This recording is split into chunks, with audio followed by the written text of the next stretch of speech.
Welcome to the Wounds of the Faithful podcast, brought to you by DSW Ministries. Your host is singer, songwriter, speaker, and domestic violence advocate Diana Winkler. She is passionate about helping survivors in the church heal from domestic violence and abuse and trauma.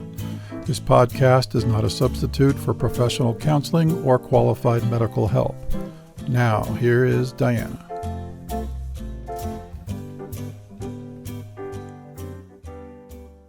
Hi, everybody. We have an awesome show for you today. We're talking about sex. Now that I have your attention, this subject conjures up a variety of emotions. It can either make you very uncomfortable and anxious, or you're like, yeah, sex, bring it on. The rest of you are somewhere in between. Now, even if you fit the first category, I really encourage you to stick around for this episode. Our guest today is Sheila Gregoire, author and blogger on Christian marriage and sex. I've been following her for a long time. Her ministry is life-changing. We are going to talk a lot about some very important topics today. Even if you're single or not in a relationship, listen anyway. We are talking about harmful beliefs that the church teaches regarding women, sex, body image, modesty, lust, porn. There will be something for everyone today, guys and gals. And this is a great time to have your teenagers or your preteens listening to this. Don't be afraid. We're going to use medical terminology and non-crass language, but Sheila is going to give correct, helpful information that will encourage you. And guess what? I will be giving away a copy of her brand new book, The Great Sex Rescue, right here. Now, to get a chance to win, you will need to share my post for this podcast stating what was your takeaway from Sheila's interview. So either on Twitter, Facebook, LinkedIn. You can also comment on my YouTube channel for this episode. I'm still figuring out Instagram, so if I am able to get a post on Instagram, you can comment on that too. If you are not on social media, you can still enter to win. Go on my website and comment on my blog, your takeaway, or you can sign up for my mailing list. I got an advanced copy of the book and I have read it, and it's incredible. So the drawing will be in 2 weeks from today. Now let me read some of her bio for you here. Sheila Gregoire is passionate about changing the evangelical conversation about sex. A popular speaker, marriage blogger, and award-winning author of 9 books, including The Good Girl's Guide to Great Sex and her latest book, The Great Sex Rescue, she wants to challenge Christians to go beyond pat answers on marriage to reach real intimacy. Sheila believes in authenticity and gives real solutions to the very real and messy problems women and couples can face. She and her husband Keith spend a lot of their time touring North America in an RV, speaking at marriage conferences, hiking, and bird watching. The parents of 2 adult daughters, you can usually find her in Bellevue, Ontario, where she's either knitting, blogging, or taking her grandson out for a walk. All right, please welcome Sheila Gregoire to the show. Thanks so much for coming on today. Well, it's great to be here. This is going to be so much fun. Now, Sheila is rocking the proverbial boat But she has brought some life preservers today. Am I right? That's a great way of putting it. Yeah. You have a life preserver right on the front of your book. So that's where I got that. So how did you become a Christian marriage and sex blogger? What was your background? Oh gosh, nobody ever intends to do that. Yeah. So I was just in the typical mommy blogging world for a long time. I wrote some small books about housework and parenting and all just childcare, that kind of thing. And 2008, I started blogging, and again, mostly focused on parenting. And then my husband and I were speaking at marriage conferences, and we always got stuck with the sex talk because nobody else wanted to do it. And he's a doctor. He'll talk about anything, and I don't care. I'll talk about anything. So we kind of got slotted into the sex talk, and we're Canadians, which isn't, an overly large country. And so when it became clear that we would talk about sex, a Canadian magazine asked me to write about sex. The Promise Keepers magazine had me become their sex columnist. I did a couple of TV shows, and all of a sudden I was just in this sex world, again, not planned. And then in 2012, I decided to embrace it, and I wrote The Good Girl's Guide to Great Sex. And ever since then, my focus on my blog has really changed at toLoveHonorAndVacuum.com to be, more about sex all the time. But yeah, it certainly is not something that you plan on. That is funny. I mean, sex is an uncomfortable subject for a lot of people, and we don't really want to talk about it. You hear the locker room jokes, but now, did you have a healthy view of sex growing up? I mean, what were your years in your early marriage like? I think I did. I had a healthy view. And I was really looking forward to it with my then fiance. And then I read a Christian sex book. I read The Act of Marriage by Tim LaHaye, which was the book that everybody read if you got married between 1975 and 1995, or 1976, I think is when it came out first. And that book really wrecked me. And I didn't realize how much until we started looking at our survey results, which I'm sure we'll get to in a minute. But I remember I read it in the bathtub, which is where I read all books back in those days, and before Kindle, when it was just still a book. And I was about 2/3 of the way through, and I was just so angry because it felt like he was telling me, this is what you're going to do. This is what's going to happen. He's going to touch you like this for 8 minutes. Then he's going to rub here 237 times. And then he's going to do this. And it just felt paint by number and very intrusive.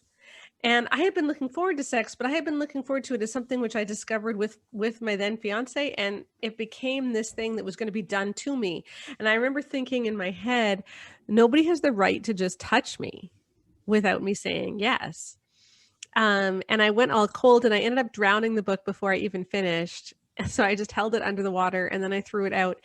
But we really struggled for the first few years of our marriage because I had something called vaginismus, which is a sexual pain disorder where the muscles of the vaginal wall clench so much that it makes penetration really painful, if not impossible. And that was really difficult to get over. And as I've looked back, I actually think, and once we looked at the survey results, that reading The Act of Marriage was something that contributed to it. It wasn't the only cause, but it certainly contributed to it. Yeah. Wow. I remember reading that book, but I don't remember having the same reaction that you had to that particular book. But it was a lot of one-sidedness. Like, it's all about,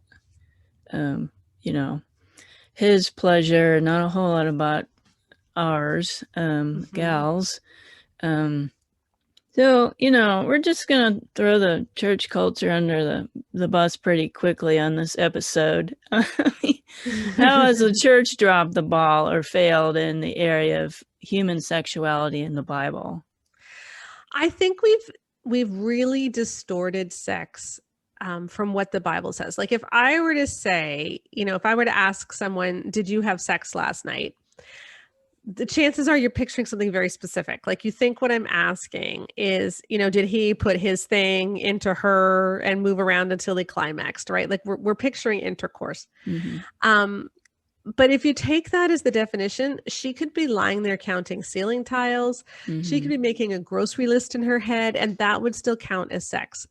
Like the only thing that matters in our definition is that he has a climax. Her experience is just irrelevant. And if she enjoys herself, that's a nice bonus, but it isn't something which is essential to what we define sex as. So it's like he has fun. And if she has fun, great, but it's a nice byproduct. It's not something that you aim for. Or even if you do aim for it, it's not necessary. And the problem is that this is the way that our Christian books have talked about sex. Like Emerson Eggerichs in Love and Respect, he says, if your husband is typical, yes, he has a need that you don't have. And he talks about how a husband has a need for physical release. And so he defines sex as entirely being about a man's physical release, which is not what the Bible says at all. Mm-mm. You know, the Bible calls sex this deep knowing. From Genesis 4. Adam knew his wife, and we laugh at God using that word, but actually I think he did for a reason, because that word is the same word that's used in the Psalms when David cries, "Search me and know me, O God." It's a deep longing for connection, for real intimacy. So sex is supposed to be intimate. We know from Song of Solomon that it's supposed to be pleasurable for both, and we know from 1 Corinthians 7 that it's supposed to be completely mutual. It isn't something which is one-sided.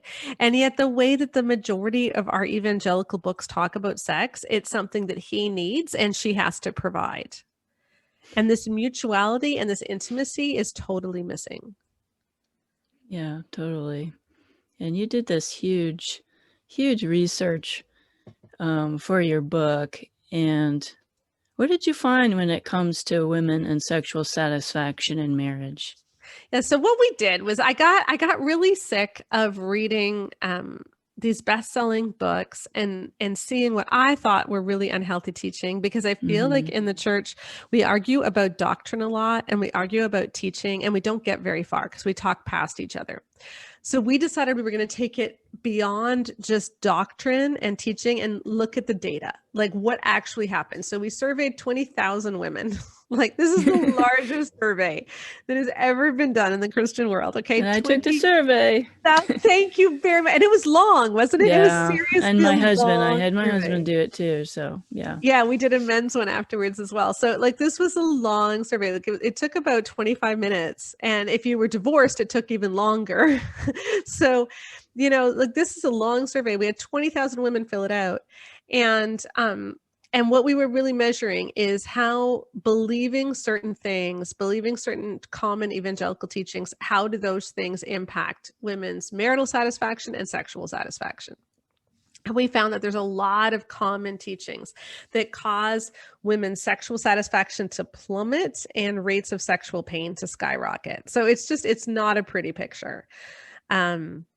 You know, and one of the biggest like it was interesting when we looked at just sexual satisfaction alone, women actually had a higher orgasm rate than I thought they were going to have. Maybe because I write about sex all the time. And so people who are on my blog tend to have more problems because otherwise they wouldn't be on my blog. Like people tend to have, so I hear from women who are struggling all the time. So I was actually pleasantly surprised that I think it was 48 to 49% of women orgasm almost always or always. And I was like, oh, okay, that's higher than I thought, you know, but it's still 47 points lower than men.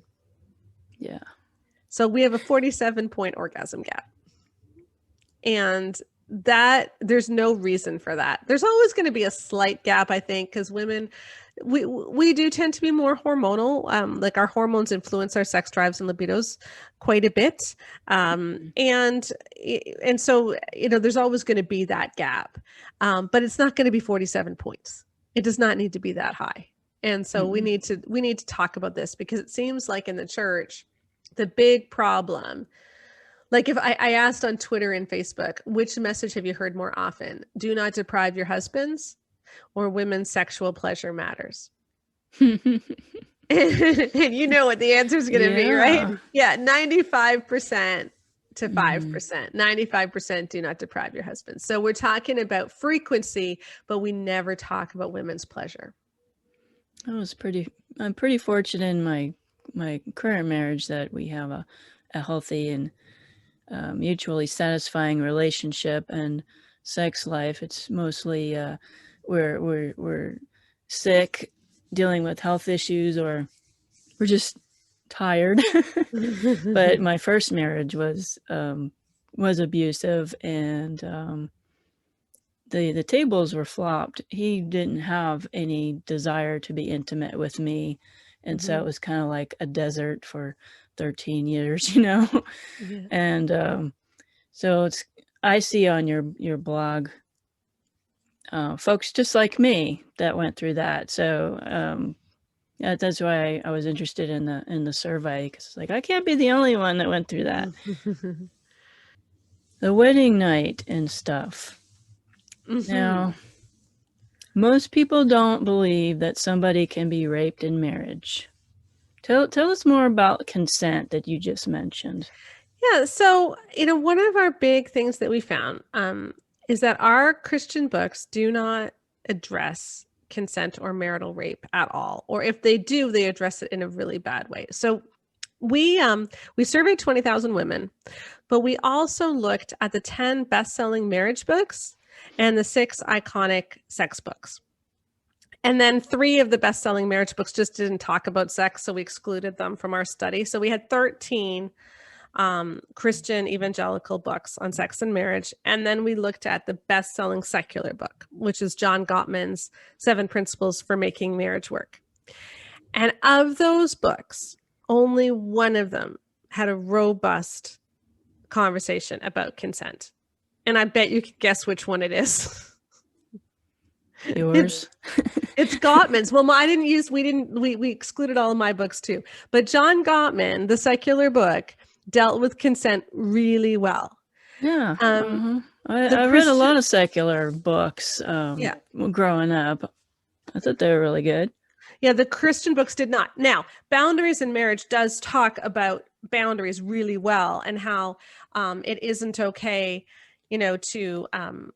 to insist on something, and it is okay to take sex off the table for certain reasons. So Boundaries in Marriage certainly does talk about that. But what it doesn't talk about explicitly is what consent actually looks like in marriage.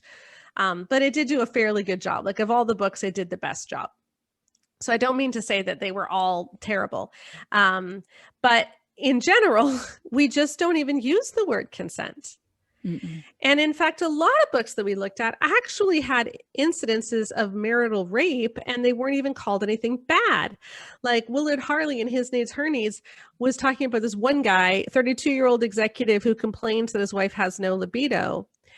And he says, I feel like I'm always begging her or even raping her, but I can't help it. I need to make love. And there's no commentary that raping your wife is not okay.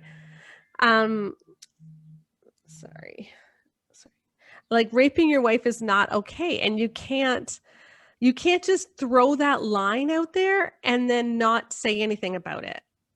Like, just leave it hanging. Like, you should be at least saying something like, hey, if you feel like you're raping your wife, you probably are, and you should stop, because sex and rape don't feel like the same thing. Well, the churches out there teaching from their pulpits that when you get married, your body belongs to your husband, but not so much about the other way around. The husband's body belongs to the wife. It was always, you don't have control over your body. So that is so damaging. Yeah, and it's really a misuse of 1 Corinthians 7. Because 1 Corinthians 7, 3-5 says that the husband has to fulfill his marital duties to his wife. So actually, the husband's duties are mentioned first, which is interesting. And the wife has to fulfill her marital duties to her husband. And the wife's body does not belong to her, but also to the husband. And the husband's body does not belong to him, but also to the wife. And do not deprive each other, except by mutual consent and for a time that you can devote yourself to prayer and fasting. So that's what that passage says. And it's been used to tell women that you can't say no to sex because your body belongs to your husband. But that's a total misuse of that passage. Because when Paul was writing this in Roman times, husbands had absolute authority over their wives' bodies, to the extent that they could murder their wives and not be prosecuted for it. Like, you were allowed to murder your wife. And Paul turns around and says in that context, hey guys, your wife has authority over your body in the same way. Like, you have no more authority over her body than she has over yours. And that's the only time that Paul specifically talks about authority in marriage, and it's totally equal. So, Paul is giving her authority over his body, which was totally revolutionary at that time. And the whole point of 1 Corinthians 7 is that it's mutual, is that sex is something which is mutual and life-giving. It's not talking about one-sided intercourse, because if sex is mutual, then that means that her needs need to matter. And sex where her needs don't matter is no longer intimate, so it's not real sex. Like what the Bible's take is that sex is something which is life-giving, which brings you together, which builds your relationship. But sex where one person is using the other with absolutely no consideration of what they're feeling, that's not biblical sex. That's using someone and taking something, and that's not right. And so it's a total misuse of 1 Corinthians 7. I mean, Kevin Lehman in sheet music says that when a wife isn't feeling her best or has really heavy periods or is in the postpartum phase, that she should give her husband hand jobs when he's ready to climb the walls. So, you're thinking, okay, so she's simply not feeling her best. What? So she has a headache, she has the flu, and she's supposed to give him a hand job, or she just pushed out a baby and she's not sleeping, and she's supposed to, like, the needs that are supposed to be considered here are his. Doesn't the Bible talk about self-control? Exactly. It's a fruit of the Spirit. And in another place, he says that a woman can use oral sex or hand jobs during her period because her period can be a really difficult time for him. Oh, really? If he's trying not to use pornography. And so it's just this real downplaying of women's experiences. So to the extent that women just don't matter. And our evangelical books do that again and again. Like many of the books say that you have no right to refuse sex. You have no right to say no unless you're praying or fasting. And that leaves no room. Like there's no discussion. Well, what if she has sexual pain? 22%, like 22% of women had sexual pain in our survey, 7% to the extent that penetration was impossible. And they're being told you have to push through. This is not a reason to say no, because there is no reason except for prayer and fasting. And I just find that is so harmful and really quite ignorant to not consider her needs at all. No. And, those that are going into marriage and learning all this stuff, it does not serve them at all. I mean, what are your best tips for people that are going to be married soon? What would you advise them? Well, if you ascribe to a biblical sexual ethic, which I do, I think that God made sex for marriage, and he did that for a lot of different reasons. It isn't just so that he could tell us, hey, don't have fun. It's to protect you emotionally. It's to protect children, to protect families. There's a lot of good reasons for that. But just because sex is for marriage doesn't mean that as soon as you get married, you need to have sex or you need to have intercourse. Like what I want to tell couples is the key to great sex is not a wedding ring. And a wedding ring is not a guarantee that you're going to have great sex. Right. Like, there's a lot of people who are not married who are having great sex. And that should not make us who are Christians feel like, well, therefore the Bible's wrong. No, because it's not about whether or not you have great sex. The question is, what does sex mean? And that's why we're supposed to wait. Okay. But if your aim is to wait until marriage, then it's not wait until marriage to have sex. It's wait until marriage to have sex. But then once you are married, wait until you're really aroused and your body is asking for it. And I think it's that arousal piece that people are missing because we haven't taught women how to listen to their bodies. We haven't taught women that your experience matters. And so, in some of the surveys I've done, like 52% of women who didn't have sex until they were married said that they were not aroused the first time they had sex. Yeah, the husband's rip roaring to go, but she's not ready yet. And that sets you up for really bad sex in marriage. And so if instead, you've waited this long, so wait a little bit longer and just work on the normal sexual progression that often couples have missed. Like, you don't go right from like a peck on the cheek to intercourse. You need to understand, like, make out for a bit until your body wants to be touched, and then touch for a bit until your body wants to be touched some more, and learn how her body works, learn how her orgasm works, because it is a little trickier than his. But if you can figure out that orgasm piece before you even have intercourse, you're going to be so much further ahead in the long. Yeah. We have an entire chapter on this in the book that we weren't actually planning on writing originally, but when we talked to so many women in our focus groups about that missing arousal piece and what a huge deal this is, because they grew up with so many purity culture messages and so many messages like, you need to be the gatekeeper, you need to make sure that you don't go too far. They were so used to being the brakes, like always turning it off, that they didn't know how to listen to their bodies and how to tune in and how to just experience. And so, you know, you need to go backwards sometimes and just give yourself that time to figure things out. No, you're right about that kiss on the cheek to sex thing, because, you know, in the churches that I was a part of, you did not do anything but hold hands, and that was only after you were engaged. Yeah. Yeah. And a lot of churches, they didn't even let you kiss. And they get, like, you know, maybe an hour of sex ed during their premarital counseling, but I don't think that's enough. No.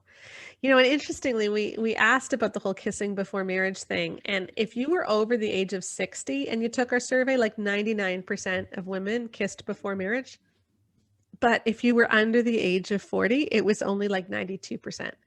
So it's still the overwhelming majority, but, you know, did kiss before marriage. But there were that group that grew up in the really conservative churches where they stopped kissing. And it's like, I don't think people realize that it's actually more conservative now than it was when our grandmothers were getting married.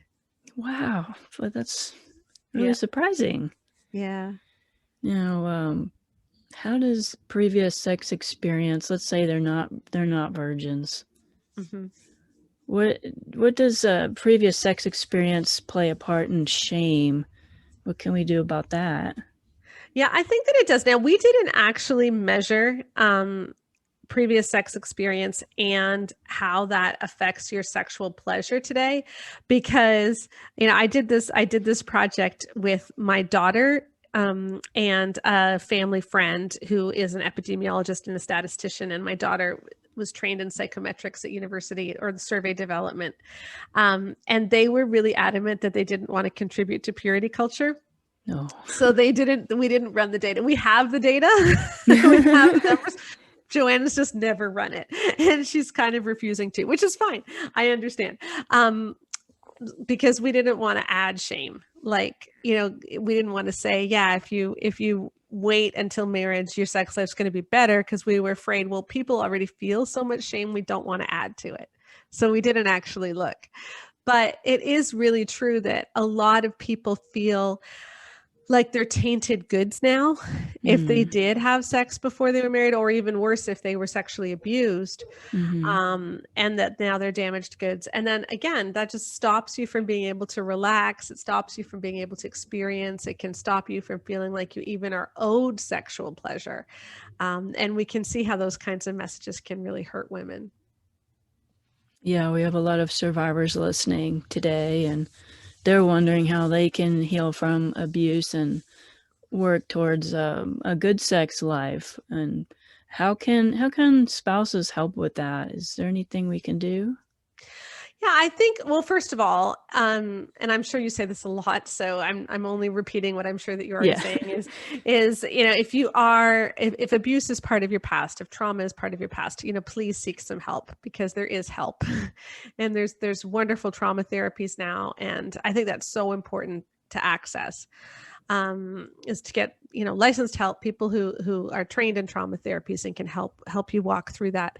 But I also think that one of the big breakthroughs that so many people have told us in reading The Great Sex Rescue is that just understanding the negative messages that have hurt them, that understanding that, yeah, I wasn't crazy for thinking that was off. Like I do have the freedom to say no. understanding that this is a message that hurts other people too, it can give people so much breakthrough. So one of the most damaging messages, for instance, is the idea that a wife is obligated to have sex with her husband whenever he wants it. And we kind of touched on that, with the 1 Corinthians 7 passage. But like when women believe that, their chances of experiencing vaginismus go up by almost statistically the same amount as if they had been sexually abused. Because both things are traumatic. Like abuse is obviously traumatic, but the obligation sex message says a similar thing. It says, you don't matter. He gets to use you and your needs aren't important. Like it's the same message as abuse, and our bodies interpret it as abuse. And so even just giving women the freedom to say no is so life-changing in so many marriages. We had so many stories in our focus groups of women saying, they finally sat down and talked to their husbands about this, and their husbands were devastated to know that their wives were making themselves do things because they were scared that he would watch porn or have an affair or be grumpy or whatever it might be. And the husbands were like, I never want you to do something you don't want to do. Like, I don't, because a lot of times these messages are not coming from husbands. If they are coming from husbands, please get some help. Yeah. Because that's not okay. But a lot of times the messages are coming from the books that we're reading and from the women's conferences we're going to, and just from the general culture that we're in. And these messages are often heard by women more than they are by men, because it's women who read these books. And so guys often don't even realize what she's believing. And so when she was we talked to woman after woman who said, when I finally talked to my husband about it, it was like I had this real breakthrough. And we agreed that if we're ever in the middle of sex and I don't feel like continuing, I can say no. And one woman, I think we called her Sandra in the book, but she said when she realized that she had the freedom to say no, it was like her body actually changed. And she was able to start responding for the first time. And so I think, if you're a victim of sexual abuse, you really do need to get help. But even with that help, I think it's so important to recognize which of the beliefs that we have internalized have been hurting us, and just give yourself permission to let those things go. And to realize that, I do matter, and God didn't create me to just be a vehicle for my husband's release. Like, I'm not just a masturbatory aid for my husband. Like, sex is supposed to be something which is uniting and life-giving. And what kind of treatment did you get for vaginismus? Vaginismus? Okay, I have it's kind of a horrifying story, actually. So this was the early 90s, and there wasn't a lot of help for vaginismus at the time. Like today, I would tell people, go see a pelvic floor physiotherapist. And there's a lot of really good treatments out there. See someone who's got extra training in pelvic floor issues. And that's my go-to. Okay. Okay, great. So go see but in those days, we didn't have that. And I got sent to this obstetrician and gynecologist who said that the reason that I had pain was because I had sexual shame. And so what he was going to do was he was going to put me on the examining table with my feet in stirrups, and he was just going to touch all the different parts of me and help me name them with my husband there so that I could embrace my body. What? And I actually physically ran out of the room. Because it scared me so much. And I was so upset at myself for not being able to do this therapy, and I felt so much shame about it. But now when I look back, I'm like, way to go, little 21-year-old Sheila, like, way to go. Yes. Because all it was doing was reinforcing the same message that was causing the vaginismus in the first place. Because what was causing it was my feeling like I didn't have agency over my body. Like people had the right to use me no matter what I was feeling. And now he was telling me that I had to get up on this table and let him touch me. It's like, no, you don't just get to touch me. Like, consent is a thing. So would it have been different if it was a female doctor? No, I really don't think so. Okay. I think because I wanted to have agency. Now with pelvic floor physiotherapy, they do touch you, but it's for therapy. It's not just to make you embrace your body. Like, that was just dumb. That was really dumb. Well, I'm not knowledgeable at all in that. That's why I had you on the show. But you talked about the P word earlier, porn. I found out from your book that the porn addiction usually exists long before the marriage comes along. So why are women being blamed for the man's porn addiction? Exactly. And, I wonder how much of that's a generational thing, honestly. Maybe. Like, I think part of the issue is that all of the men who are writing these huge, big bestsellers, they're all around 70 years old. Okay. And I remember a woman sent me a program by Focus on the Family. It was from November of 2019. And one of the hosts made the comment that maybe the reason that so many men are turning to porn is because they're not getting enough sex at home. Now, this host has to be like 60 or 70 himself. Boy. Okay. And for guys in their 70s, yes, a lot of porn use started after the marriage, because it was after the marriage that internet porn became a thing. But for guys under the age of 40, the vast majority of them started using porn before they were married. I mean, we have the internet now, which is... Yeah. And so you need to understand that dynamics are way different for people who are getting married today and for millennials. And maybe we need to stop listening to 70-year-old men who don't know what they're talking about, quite frankly. And start listening to people who have actually done research into this, because the majority of porn use begins before the marriage. She is not the one responsible for it. And yet our resources tell her that she needs to have sex to keep him from watching porn, right? That's what Kevin Lehman says in Sheet Music. Every Man's Battle says that once he quits lust and porn, she can be like a merciful vial of methadone for him. It sounds like it just would feed the problem that's already there that we're not dealing with. That's exactly. Her having sex with her husband whenever he wants it, I don't think that fixes it. No, because, and the other thing is that it doesn't acknowledge that porn and sex are two diametrically opposed things. They are not the same thing. Sex says we are going to know each other. This is going to be intimate. It's going to be pleasurable. This is about us together. And porn says, I don't care about you. I get to use you in a degrading and often violent way.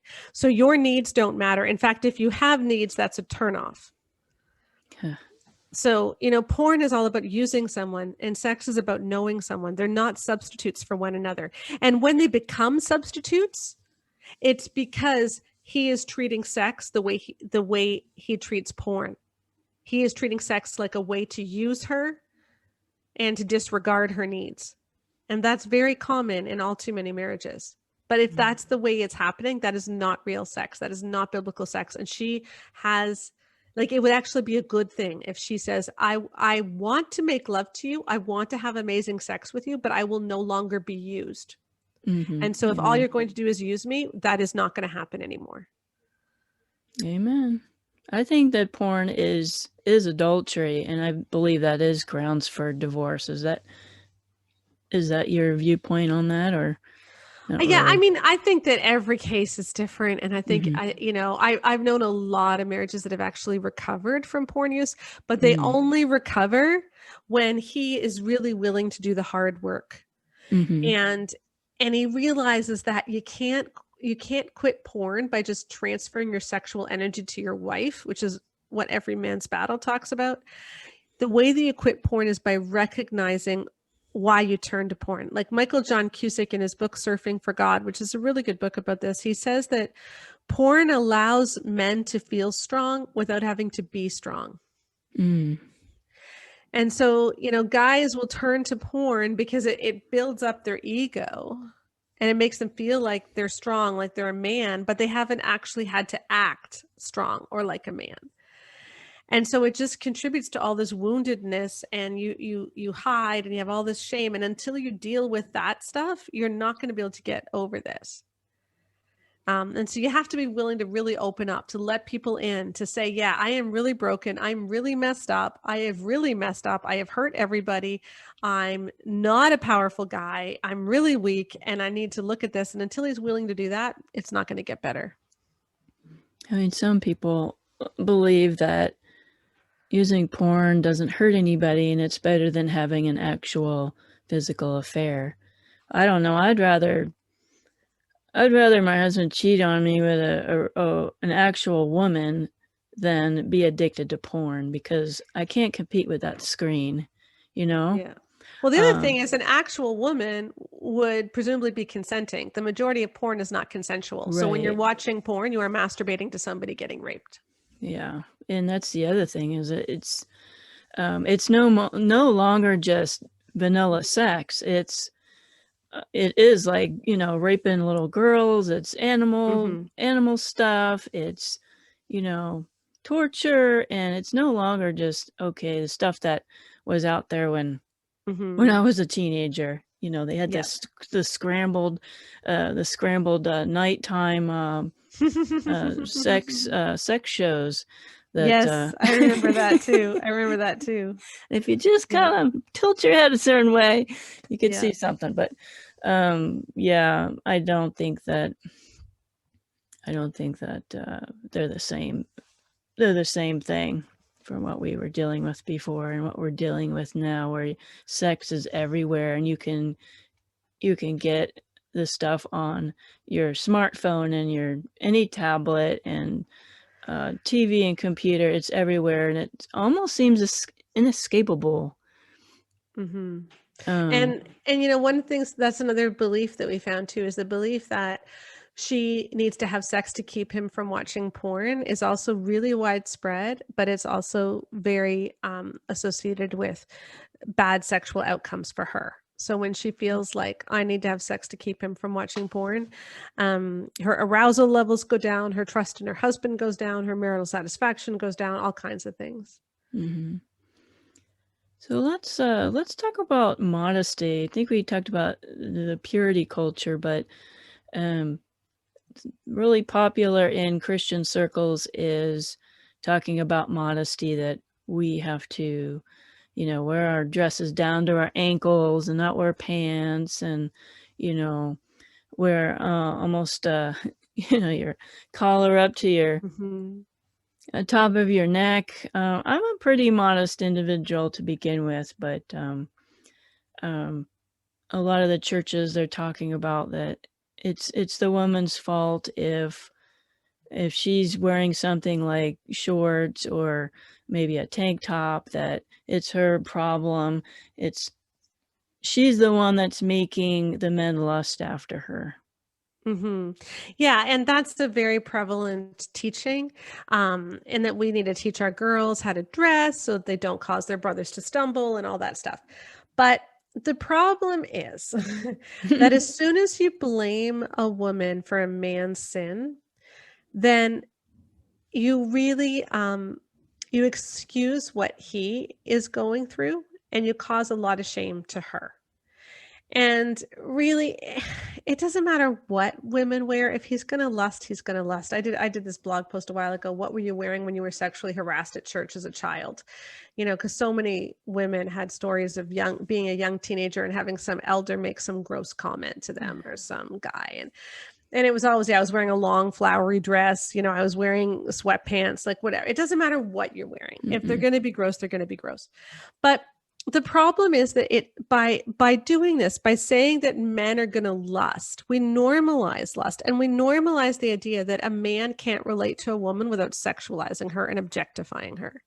And that's not the way the Bible sees it. Like Jesus said, whoever looks at a woman with lust has already committed adultery.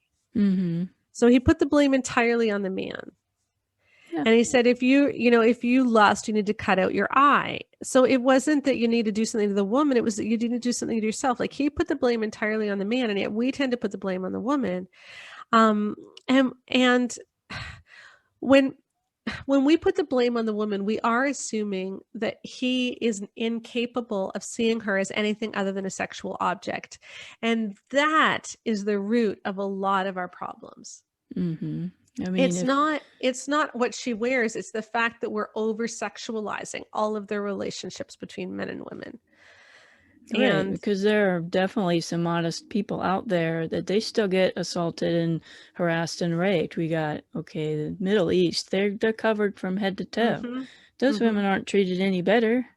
No, and in fact, in many ways, they're treated worse, because it's assumed that they're seen as just sexual objects. Because the problem is seeing women in sexual terms instead of as being made in the image of God.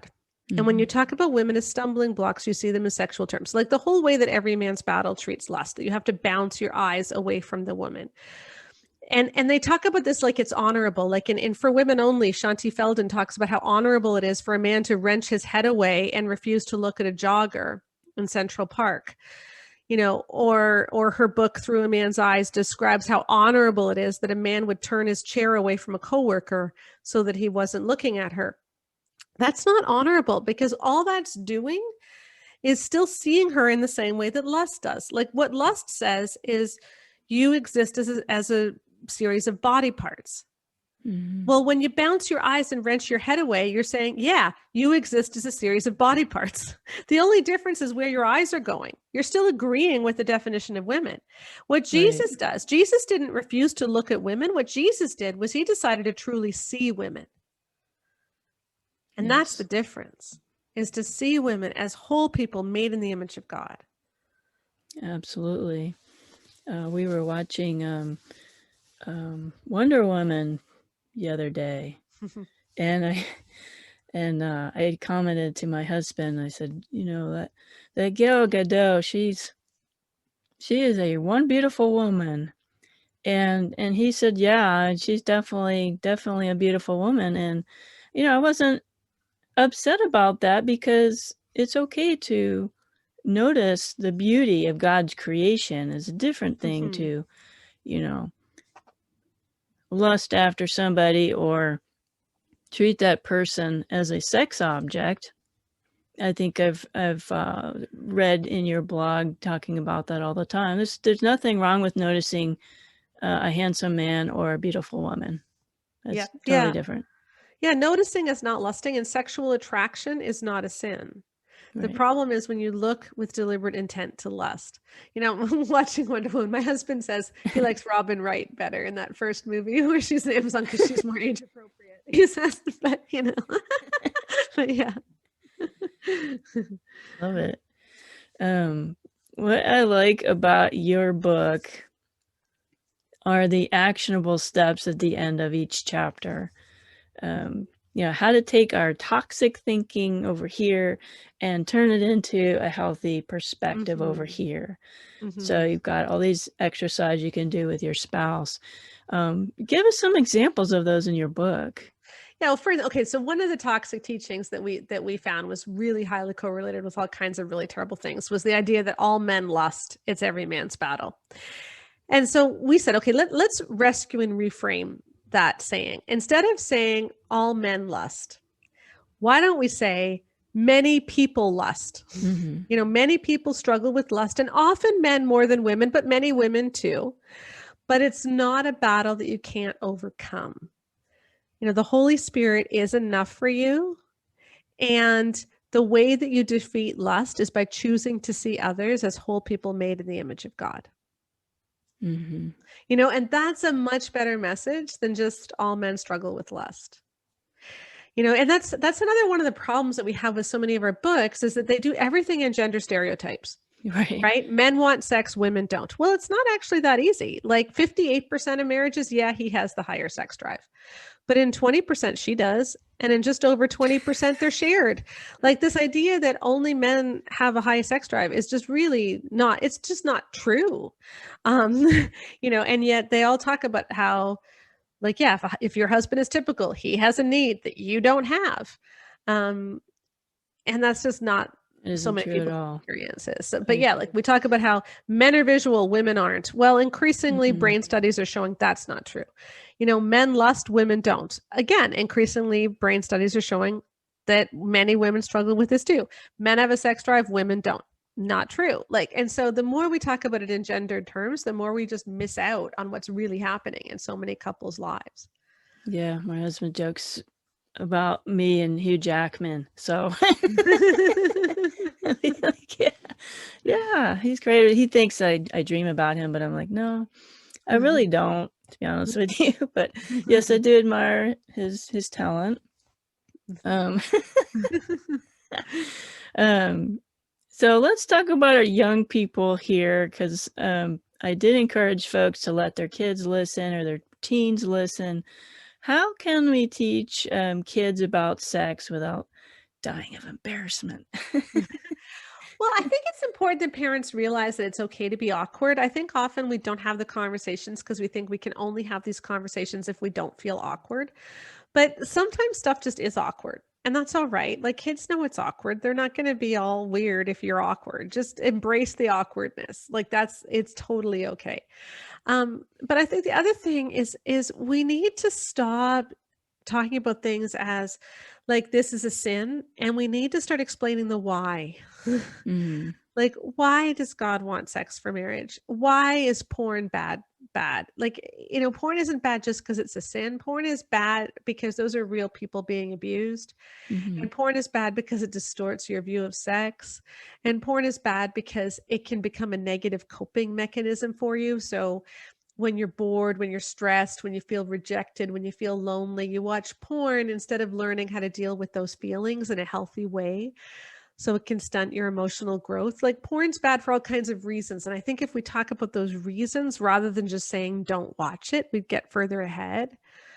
And so I just think we need to have more conversations about, just like what is sex supposed to be? And why is it in marriage? And why is it not just about boys, but why is it about girls too? And stop the shaming messages, because I think that I think teenagers and young adults need to know that having sexual feelings is not a sin. Mm-hmm. And feeling sexually attracted to someone is not a sin. It's good to have coping skills so that you don't get frustrated. Like it's good to say, okay, like if I'm really feeling sexually frustrated, here's what I'm going to do. I'm going to go work out for half an hour. I'm going to go for a jog. I'm going to call a friend. I'm going to read a book. Just have ideas and have a plan, but realize that the feeling itself is not sinful. Like we're made for connection and we're made for intimacy. And part of that is experienced in our bodies and your bodies were made for that. And that drive is not a bad thing, but realize that your fundamental drive is actually for intimacy. And you can still be intimate without being sexual. You can be intimate with God. You can be intimate with friends. You can be vulnerable with friends, and just find people who are safe that you can open up to. I think my parents gave me a book. I don't remember the title of the book, but it was a cartoon book. And I had a pretty healthy sexuality growing up. I was very thankful for that. I went to the library and got some books also. Changing Bodies, Changing Lives. Have you ever heard that book before? I think so. Yeah. That's what I had. And it's not a Christian book, it's secular, but I think I had a healthy view because I was not reading the church books, and it gave you real rubber meets the road stuff, real accurate information. And I also had adult mentors who were not my parents that I felt comfortable asking questions. But I was groomed and fondled by a guidance counselor in the 8th grade. And the reason why I healed from that was because I recognized it for what it was he groomed me, and I was able to escape. But my parents believed me immediately for when I told them what happened, and the church wasn't in the picture at the time, but the school believed me, and the police believed me. And so my parents, even though they were embarrassed to talk to me about sex, they at least gave me some books, and I had enough sense to go, and if I didn't want to ask my mom, I'd die of embarrassment. But my dad was always really quick to say, it's making love, it's not the F word. My girlfriend that was next door to me, she was the one that gave me the graphic details of the birds and the bees using the F word. And I happened to put that in my diary, and my dad read my diary, and no, it's not the F word, it's making love. And he was very careful to say your body is beautiful and it's private, and that was probably the extent of the sex education right from my parents. But you actually have a course We for do. sex ed that's really neat. Yeah, it's called The Whole Story. Not So Awkward Talks About Sex, Puberty, and Growing Up. And it's a video-based online course that moms can share with daughters or dads with sons. Or if you're a single mom with a son, there's extra stuff for you there too. But the videos are done by young people. So the girls, it's actually my daughters who do the girls version. And so they explain, what a period is, what a tampon is, like what sex is, how to decide about dating, how to set your boundaries, all of that sort of thing. And then the boys, their husbands do part of it. And Sheldon Neal, the television personality, does the other part of it for boys. So it's just a fun way of introducing the conversation. And that's how we talk about it. We start the conversation, but you get to finish it with your kids. So this isn't a replacement for you. It's just a tool, a resource that you can use to open up those conversations. Absolutely. Yeah. You have other courses as well. We're talking about your new book, but you have mentioned some of the other resources you have. Yeah. So, the new book is The Great Sex Rescue, and it really is. I think I just hope that so many people read this and just realize how much the evangelical church has dropped the ball here. I think it's really affirming. It's so validating. So many people have told us that, oh my gosh, I feel like I've really had a breakthrough after reading it, which is great. But then if you read this and you think, oh my goodness, like my sex life should be so much better than it is. I also have an orgasm course because, hey, it's wonderful that 48% of women almost always reach orgasm, but there's 52% that don't. So if you're in that 52%, I've got a course to help with orgasm. I've got a course for boosting your libido and a whole bunch of other things. And then we have a really fun 31 Days to Great Sex book, a challenge that couples can do together. Just to learn how to have more fun in the bedroom. Well, I know that menopause is on the horizon for me, and that would be a suggestion for me if you could do some sort of a menopause book. Yeah. Well, I took my sweater off during this podcast because I had a hot flash. So there you go. I'm not looking forward to that transition, but unfortunately, I can't avoid it. We had such a great time and wonderful conversation. Is there anything that you wanted to say that I didn't ask you, that I left out? I kind of tried to cover all the bases. No, I'm so glad to be able to come on more people's podcasts because I really think that the church is ready for a change. I really think that we're all sick of this and we want to change the conversation about sex. And so I would just encourage you, read the book, hopefully, but if not, when you see something out there which talks about sex in a dangerous way, like whether it's Love and Respect or Every Man's Battle or sheet music, whatever, like speak up. Let's get these books out of our church libraries. Let's stop having courses on them in our churches. Like speak up and say, hey, that's not actually healthy. and let's start looking for really healthy resources because we want to change this for the next generation. We really do. Amen. We just bought a new fire pit outside, so you're all welcome to come over. We're going to have a book burning. But listeners, there's lots of takeaways from our episode today. And just like I said in the beginning, that I'm giving a copy away of Sheila's new book. So please share what you've learned on social media to get entered into the drawing, because I want you to have this book. So thank you again, Sheila, for coming on and taking time out to talk to us. And hopefully I can have you on again for the next book. That would be great. Thank you. So how can you get Sheila's new book and connect with her? Her website is tolovehonorandvacuum.com. Her other website is greatsexrescue.com. You can follow her on Instagram, Sheila Gregoire. On Facebook, Sheila Gregoire Books. Twitter, Sheila Gregoire. If you don't win in my drawing for her book, You can purchase her book at Baker Bookhouse, Amazon, Christian Book, Koran, Bookshop, and Indigo. This book will change your life. Now, if you have a perfect sex life and a perfect marriage, I'm sure that you can find somebody else that would need this book. So get a copy for them. It's not very expensive, and it's a very quick read. It should only take you a few days to read with a consistent reading schedule. I think once you get started that you won't be able to put the book down.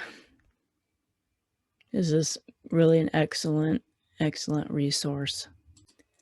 I am so appreciative that you came on the show and that you were listening today. We're going to have another guest next week, actually in 2 weeks rather, is Pastor Jimmy Hinton. His new book, The Devil Inside, which is right behind me on my shelf. I just finished reading that last night. And he's got an incredible story, incredible ministry. I hope that you come and listen to him. We're going to be talking about pedophiles in the church. Unfortunately, Pastor Jimmy Hinton had to turn in his own father because they found out he was a pedophile. So come and listen to his story. Other future guest, we have Laura Padgett, and she is a dancer, and she uses dance as a healing tool. That is her ministry, and she is a delightful individual. So I'm excited for her interview. And we have Dr. Kelly Palfy that's coming on to the show. She is going to be discussing male sexual abuse and trauma. So if you have a loved one in your family who has suffered, invite the men in your life to come and listen. She's incredible. This episode is going to air the week of Easter, our Resurrection Sunday. So I hope you take the time to meditate on the truths of the gospel, the hope of the resurrection. That is our hope of healing, is in Jesus, in his resurrection. But we wouldn't have salvation without the resurrection. We would be hopeless. So I hope that you take time to reflect on that. God bless. We'll see you next week. Thank you for listening to the Wounds of the Faithful podcast. If this episode has been helpful to you, please hit the subscribe button and tell a friend. You can connect with us at dswministries.org, where you'll find our blog along with our Facebook, Twitter, and our YouTube channel links. Hope to see you next week.